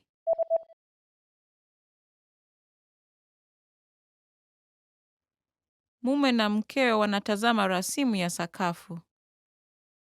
Wanaenda kuona nyumba ipi? Na hili je? Lina sebule nzuri na kubwa. Napenda sebule kubwa, lakini pia nataka nafasi ya kuegesha gari. Na tuone. Na hili je? Ndiyo, hilo ni nzuri. Twaweza kwenda kuiona? Ngoja kidogo. Kabati lake si ni ndogo sana. Jambo njema. Panaonekana hamna lile lililo timilifu. Ngoja, na hili je? Lina kila tunalohitaji, sivyo? Na kabati lake pia ni kubwa mno. Twende tukalitazame. Sawa. Mwanamke anaandaa nafasi kwenye hoteli. Anaenda kuishi katika chumba gani? Hoteli ya pande ya kisiwa yani seaside. Naweza kukusaidiaje? Ningelipenda kuishi usiku mmoja katika mwezi wa Septemba tarehe 22. Sawa. Usiku mmoja kutoka mwezi wa Septemba 22. Watu wangapi? Wawili. Ungelipenda chumba cha kuvuta au sio cha kuvuta sigara? Sio cha kuvuta. Chumba kisicho cha kuvuta siku hiyo ni kwenye sehemu ya kutazama mlima. Ni sawa kwako? Vema, nilikuwa natarajia kupata sehemu ya kutizama kisiwa. Niwie radhi, lakini chumba kilichobaki sehemu hiyo ni ya kuvuta sigara. Naelewa. Kunayo chumba kisicho cha kuvuta sigara sehemu hii katika mwezi Septemba 23. Ndiyo, kunayo. Sawa, tutaishi kuanzia tarehe 23. Anaenda kuishi katika chumba gani?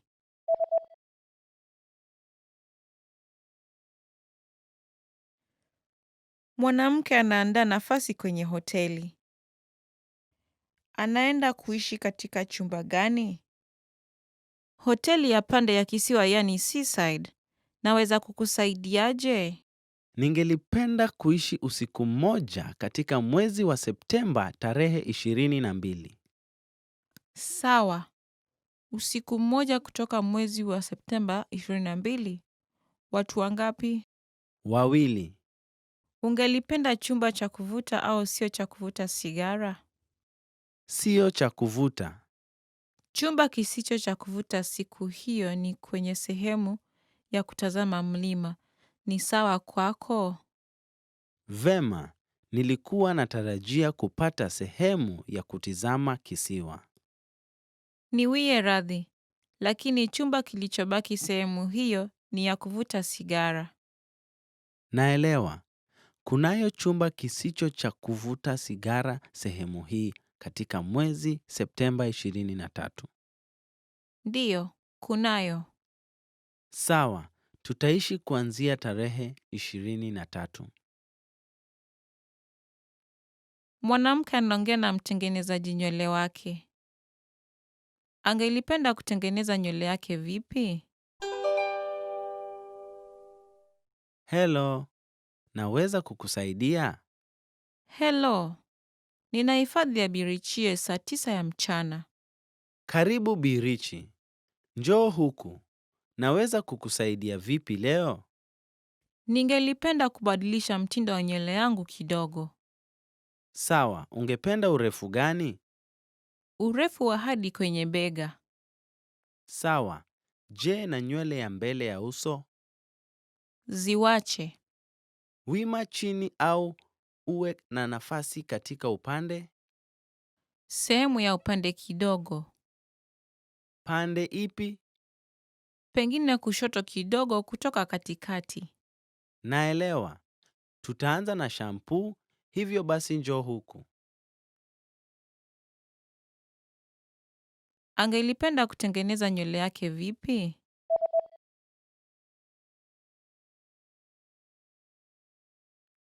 Mwanamke anaongea na mtengenezaji nywele wake. Angelipenda kutengeneza nywele yake vipi? Hello, naweza kukusaidia? Hello, nina hifadhi ya birichie saa 9 ya mchana. Karibu Birichi. Njoo huku. Naweza kukusaidia vipi leo? Ningelipenda kubadilisha mtindo wa nywele yangu kidogo. Sawa, ungependa urefu gani?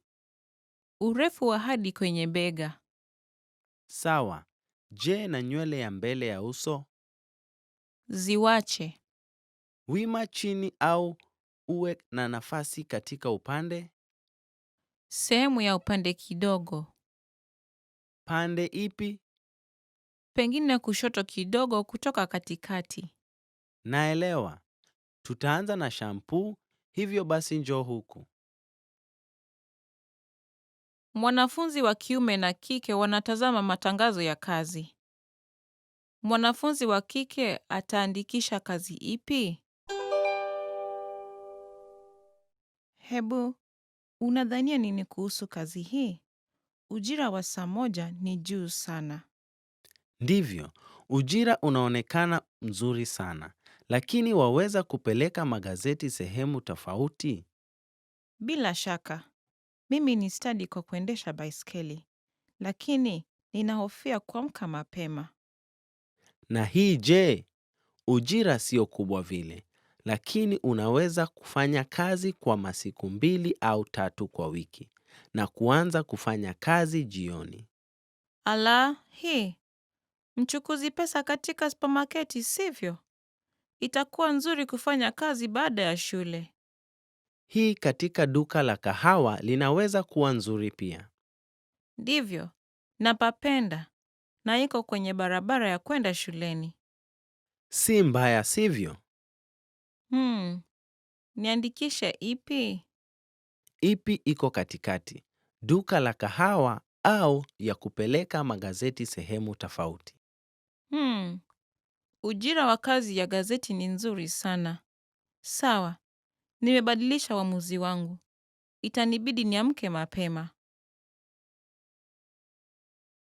Mwanafunzi wa kike ataandikisha kazi ipi?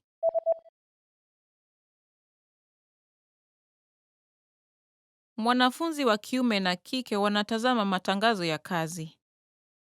Mwanafunzi wa kike ataandikisha kazi ipi? Hebu, unadhania nini kuhusu kazi hii? Ujira wa saa moja ni juu sana. Ndivyo, ujira unaonekana mzuri sana, lakini waweza kupeleka magazeti sehemu tofauti? Bila shaka, mimi ni stadi kwa kuendesha baiskeli, lakini ninahofia kuamka mapema. Na hii je? Ujira sio kubwa vile, lakini unaweza kufanya kazi kwa masiku 2 au 3 kwa wiki na kuanza kufanya kazi jioni. Ala, hii. Mchukuzi pesa katika supermarketi, sivyo? Itakuwa nzuri kufanya kazi baada ya shule. Hii katika duka la kahawa linaweza kuwa nzuri pia. Ndivyo, napapenda na iko kwenye barabara ya kwenda shuleni. Si mbaya, sivyo? Niandikishe ipi? Ipi iko katikati, duka la kahawa au ya kupeleka magazeti sehemu tofauti? Ujira wa kazi ya gazeti ni nzuri sana. Sawa, nimebadilisha uamuzi wangu. Itanibidi niamke mapema. Mwanamke anapima nguo huku akiongea na karani. Atanunua nguo gani? Inafanana vyema kwako na inakutosha vizuri sana. Naelewa. Inanitosha, lakini mimi huvaa rangi dhahiri. Sijazoea mtindo huu. Hata hivyo, nadhani unafanana vizuri. Kweli? Itanichukua ujasiri ili niweze kuvaa hivi. Unaonaje rinda hii? Mtindo wake ni nyamavu, hivyo basi haitaangaza vile. Uko sawa. Wacha nijaribu hiyo. Endelea. Unadhania nini kulihusu? Hili ni sawa kwangu kuliko ya kwanza. Una mtindo huu wa mikono mirefu? Ndiyo, tunao. Asante. Nitanunua hiyo. Atanunua nguo gani?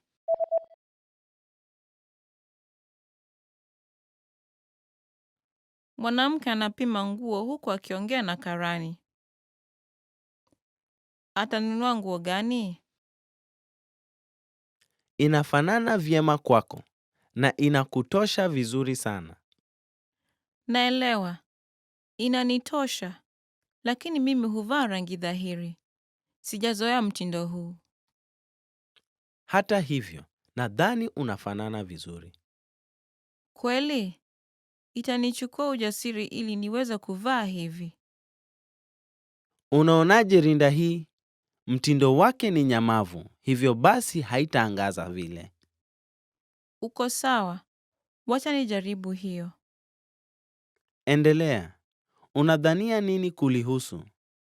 Hili ni sawa kwangu kuliko ya kwanza. Una mtindo huu wa mikono mirefu? Ndiyo, tunao. Asante. Nitanunua hiyo. Want to speed up your language learning? Take your very first lesson with us. You'll start speaking in minutes and master real conversations.